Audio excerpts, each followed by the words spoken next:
Greetings! I am Herbert Erpaderp, and today I'm going to show you why you should thin your paints. I would have thought this to be obvious, but it seems like it isn't, and I've seen people give all kinds of reasons why they can't thin their paints, including that they don't have an airbrush. Strange, but never mind. I know I have done a video about thinning paints before, but I wanted this one to be quicker and to serve more as an example for why you should thin your paints rather than how to thin your paints. So I should get to it, shouldn't I? I have given this piece of corrugated plastic a bit of priming. That's not really relevant. What I'm going to do is paint it using Vallejo Model Color Brown, with no thinning. I'm applying it thickly enough that it covers the primer in one coat. Next to that, I'm using the same colour, but this has been thinned. I'm using Vallejo airbrush thinner, but you can use water as well. I thinned it 50-50 with the thinner. This thinned colour does take a couple of coats, but it is still getting good coverage. I figured I would also try the same thing on a flat object, this bottle cap. It's not primed, but that shouldn't make much of a difference for this demonstration. Even on an unprimed bottle cap, the thinned paint still gets coverage after 2 coats.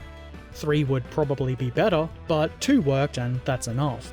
I had some mishaps with the thin coat part of the bottle cap, but it still works for this demonstration. As you can see, the difference is obvious. The thick coat has a lumpy appearance to it. The brush strokes aren't quite as obvious as they could be, but it still looks kind of gross. On the corrugated plastic, the thick paint doesn't look quite so obvious, until you look at it from the side. It's filled the gaps in quite a bit, and you can see that the thinned paint hasn't done that. So, this is why you should thin your paint. I'm not going to tell you how your models should look. If you like thick chunky paint, that's okay. But generally people prefer nice smooth paint jobs.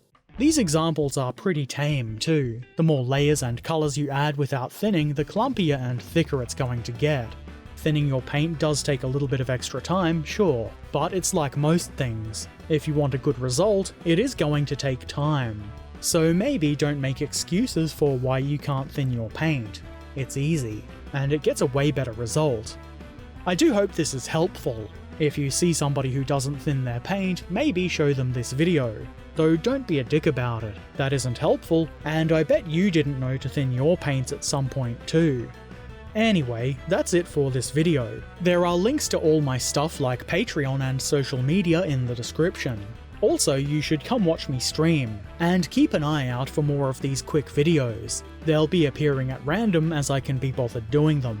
If you've got any questions, feel free to ask. Thanks for watching. Farewell.